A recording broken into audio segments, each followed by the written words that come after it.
Sanskriti University for excellence in life. BTech Agri BSc lateral entry.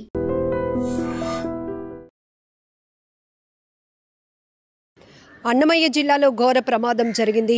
మామిడికాయల లోడుతో వెళ్తున్నటువంటి lorry బోల్తా పడటంతో అప్పటి వరకు ఆ లారీలోనికి లోడ్ ఎక్కించి అదే లారీపై ప్రయాణిస్తున్నటువంటి కూలీలు ఒక్కసారిగా లోడు కింద ఇరుక్కొని మృతి చెందారు. ఈ ప్రమాదంలో ఇప్పటివరకు 9 మంది చనిపోయారు.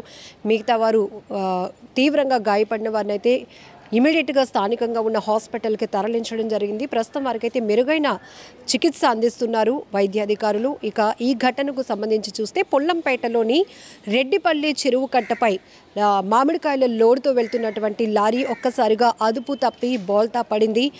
పైన కూర్చున్నటువంటి కూలీలంతా కూడా కింద పడి లోడు కింద ఇరుక్కుపోయారు. అందులో ఊపిరాడక ప్రాణాలు కోల్పోయినటువంటి దుర్ఘటన ఇది.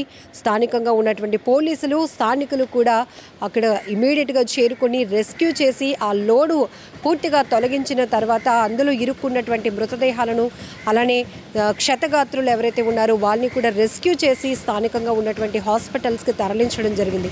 ఈ ఘటనకు సంబంధించి పూర్తి డీటెయిల్స్లోనికి వెళ్దాం. పొల్లంపేటలోని రెడ్డిపల్లి చెరువు కట్టపై లారీ అదుపు తప్పి బోల్తా పడింది. ఈ ఘటన ఆదివారం రాత్రి అయితే జరిగింది. ఈ ప్రమాదంలో అక్కడికక్కడే 8 మంది ప్రాణాలు కోల్పోయారు. మరొకరు హాస్పిటల్కు తరలించి చికిత్స పొందుతూ ఉండగా మృతి చెందారు. మొత్తం 9 మంది దుర్మరణం పాలైనటువంటి ఘోరమైనటువంటి విషాదకర ఘటనగా చెప్పుకోవచ్చు.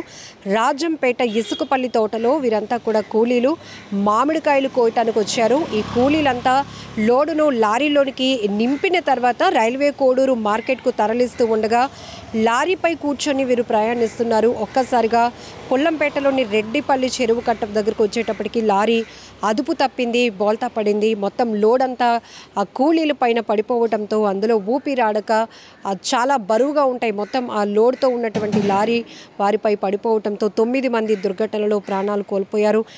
మరొక 9 మంది అయితే తీవ్రంగా గాయపడిన వాళ్ళని హాస్పిటల్కు తరలించి మెరుగైన వైద్యం అందిస్తున్నారు అధికారులు. ఇంకొక వైపు ఈ ఘటనలో మొత్తం 21 మంది లారీలో ప్రయాణిస్తున్నట్లు తెలుస్తోంది. లారీపై కూర్చొని వీళ్ళు ప్రయాణిస్తున్నారు. మార్కెట్కు తీసుకువెళ్ళాలి. రైల్వే కోడూరు మార్కెట్కు తరలించేందుకు కూలీలతో పాటు వెళ్తున్నటువంటి లారీ ఒక్కసారిగా బోల్తా పడింది. అయితే ఈ దుర్ఘటనలో ఈ కూలీలను ఎవరైతే తీసుకెళ్తున్నటువంటి మేస్త్రి శివ ఉన్నారో తను మాత్రం గాయాలతో బయటపడ్డారు. కానీ ఆయన భార్య చిట్టెమ్మతో పాటు సుబ్బరత్నమ్మ, గజ్జిల దుర్గయ్య, గజ్జిల శ్రీను, లక్ష్మీదేవి, రాధా, రమణ, వెంకట సుబ్బమ్మ సంఘటనా స్థలంలోనే ప్రాణాలు కోల్పోయారు. అలాగే వద్దిపేట గ్రామానికి చెందినటువంటి మునిచంద్ర తీవ్రంగా గాయపడటంతో అతన్ని స్థానికంగా ఉన్నటువంటి రాజంపేట ఆసుపత్రికి తరలించారు. ఆయన చికిత్స పొందుతూ ప్రాణాలు కోల్పోయాడు.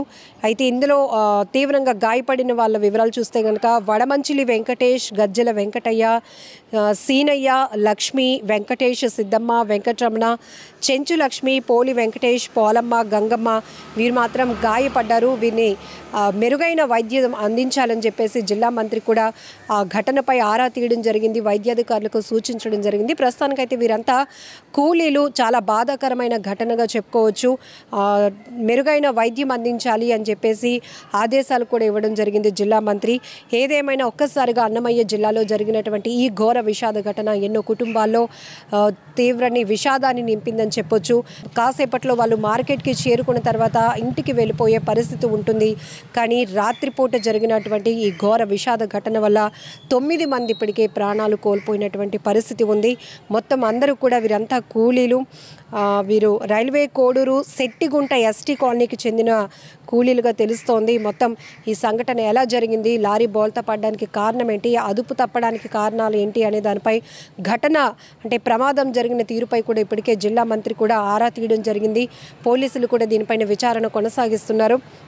అయితే ఓవర్ లోడ్ అనేది ఇక్కడ ప్రధాన కారణం అని కూడా చెప్పుకోవచ్చు. అధికమైన లోడ్తో వెళ్తున్నటువంటి లారీ ఒక్కసారిగా అదుపు తప్పటం వల్లే ఆ లోడుపై కూర్చున్నటువంటి కూలీలు ఒక్కసారిగా దాని కింద ఇరుక్కుపోయారు. దానివల్ల ప్రమాద స్థాయి కూడా పెరిగింది. 9 మంది ప్రాణాలు కోల్పోయారు. దుర్ఘటన జరిగిన వెంటనే అయితే 8 మంది చనిపోయారు.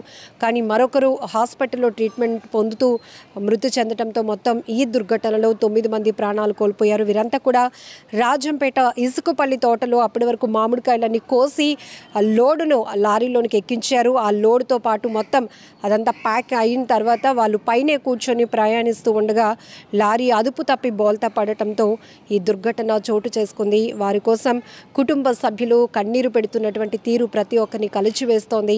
ఆసుపత్రుల వద్ద అయితే క్షతగాత్రులు కావచ్చు, లేకపోతే మృతుల కుటుంబ సభ్యుల ఆర్తనాదాలతో ఆ ప్రాంతం అంతా తీవ్ర విషాద ఛాయలు అలముకున్నాయని చెప్పొచ్చు.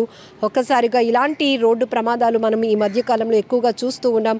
భారీ వాహనాలు రోడ్లపై అదుపు తప్పడం, వాటికి మెయింటెనెన్స్ లేకపోవడం, లేకపోతే ఈ ఘటనలో చూస్తే కనుక ఓవర్లోడ్తో వెళ్తున్నటువంటి లారీగా చెప్పుకోవచ్చు. సో ఇది ఒక్కసారిగా కంట్రోల్ తప్పడం, అదుపు తప్పడం వల్ల ప్రమాదం జరిగి ఇంతమంది ప్రాణాలు కోల్పోవటం, వారంతా కూడా కూలీలు కావటం మరింత బాధ కలిగిస్తోంది. అయితే ఇందులో చాలామంది వాళ్ళు పనికి వెళ్తే కానీ కుటుంబం నడవలేనటువంటి పరిస్థితిలో చాలా కుటుంబాలు ఉన్నాయి. ఇంకా వాళ్ళ పరిస్థితి కూడా వర్ణించలేనటువంటి పరిస్థితి అయిపోతోంది. చిన్నపిల్లలతో ఉన్నవాళ్ళు అయ్యో ఈ దుర్ఘటనలు ఈ కుటుంబ పెద్దను కోల్పోయామని కొంతమంది, ఇందులో ఎక్కువ చూస్తే మహిళలు ఎక్కువగా ఉన్నారు. ఇలాంటి గ్రామాల్లో ఎక్కువ శాతం మనకి కూలి పనులు చేయటానికి మహిళలు కూడా వెళ్తూ ఉంటారు. ఒంట్లో శక్తి ఉన్నంత వరకు ఏదో ఒక పని చేయాలి, కుటుంబానికి ఆసరాగా ఉండాలి, ఎంతో కొంత సంపాదించి కుటుంబానికి మనం చూసుకోవాలి అనే ఆలోచనతో మహిళలు కూడా ఎక్కువగా కూలి పనులు చేయడానికి వెళ్తూ ఉంటారు. ఈ కోణంలోనే మనం చూడొచ్చు, ఈ లారీ లోడ్కి సంబంధించి మొత్తం 21 మంది ఉంటే లారీ అదుపు తప్పిన వెంటనే అందులో 8 మంది చనిపోయారు. మరొకరు హాస్పిటల్లో చనిపోవడం చాలా బాధాకరమైన విషయం. ఈ ఘటనలో క్షతగాత్రులు ఎవరైతే ఉన్నారో వారందరూ త్వరగా కోలుకోవాలని మనం కూడా భగవంతుడిని కోరుకుందాం. అలాగే మెరుగైన ట్రీట్మెంట్ అందించాలని చెప్పేసి ఇప్పటికే జిల్లా మంత్రి వైద్యులకు కూడా ఆదేశాలు ఇవ్వడం జరిగింది. వారి గురించి ఎప్పటికప్పుడు అప్డేట్ కూడా తీసుకుంటున్నారు.